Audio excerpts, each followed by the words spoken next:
नमस्ते सभी विद्यार्थियों को। आज हम डार्विन फिंच के बारे में चर्चा कर रहे हैं। यदि आप भारत की किसी भी PGT exam, RPSC first grade, second grade, lab assistant की तैयारी कर रहे हैं तो ये जानकारी आपके लिए हेल्पफुल रहेगी।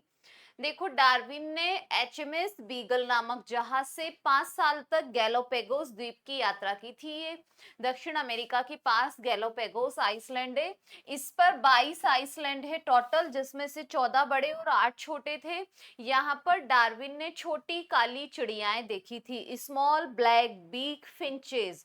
छोटी काली चिड़ियाएं हैं जो अब किस नाम से जानी जाती हैं? डार्विन फिंच के नाम से जानी जाती है। 20 प्रकार की चिड़ियाएं देखी थी।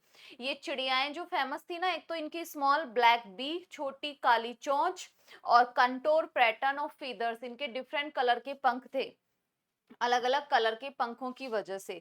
अब देखो इन चिड़ियाओं की क्या कहानी है। एक तो डार्विन फिंच है ना, ये एडेप्टिव रेडिएशन का भी उदाहरण है, अनुकूली विकिरणें।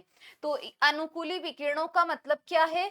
ये चिड़ियाएं जो है ना, यहाँ एडेप्टिव रेडिएशन का मतलब होता है ये कॉमन पॉइंट से स्टार्ट हो रहा है, ओरिजिन या इनका एंसेस्टर तो कॉमन है, लेकिन फिर ये यहाँ से किसी भी वजह से डिफरेंट ज्योग्राफिकल एरियाज पे मूव कर गए, और फिर जहां भी रहने जाएंगे वहां के अकॉर्डिंग एडेप्टेशंस करते हैं, जिससे एक नई जाति का विकास होता है। इसे एडेप्टिव रेडिएशन कहते हैं। और डार्विन के अकॉर्डिंग नई जाति के विकास का कारण है नेचुरल सिलेक्शन, प्राकृतिक वर्णवाद। तो देखो भाई, जो ये डार्विन फिंच या चिड़ियाएं थी, ये ओरिजिनली सीड ईटिंग फिंचेस थी। क्या खाती थी? बीज खाने वाली थी ओरिजिनली। लेकिन और ये गैलोपेगोस आइसलैंड से ये निकली और फिर ये अलग अलग भौगोलिक क्षेत्रों पर चली गई। वहां पर इनको जो भी मिला वो इन्होंने खाया। उसके अकॉर्डिंग इनकी चोंच में अनुकूलन हुआ, जैसे फ्रंगीवोरस, फल खाने वाली चिड़ियाएं हो गई, इंसेक्ट ईटिंग, कहीं पर इन्होंने कीट खाया, कहीं पर वर्म ईटिंग, कृमि को खाया, कहीं पर कैक्टस ईटिंग, कैक्टस को खाया। तो जहां पर जो भी खाया उसके अकॉर्डिंग इनकी चोंच में परिवर्तन आए, और फिर ये डिफरेंट बीक्स वाली फिंचेस बन गई। देखो ऐसे इनकी चोंच में परिवर्तन आया, थोड़ी बड़ी, ये थोड़ी थोड़ी छोटी और बिल्कुल छोटी, ऐसे अलग अलग प्रकार की चोंच बन गई। और फिर इस तरीके से ये चोंच इनकी एक पीढ़ी से दूसरी पीढ़ी में ट्रांसफर हो गई और नई जाति की उत्पत्ति हो गई।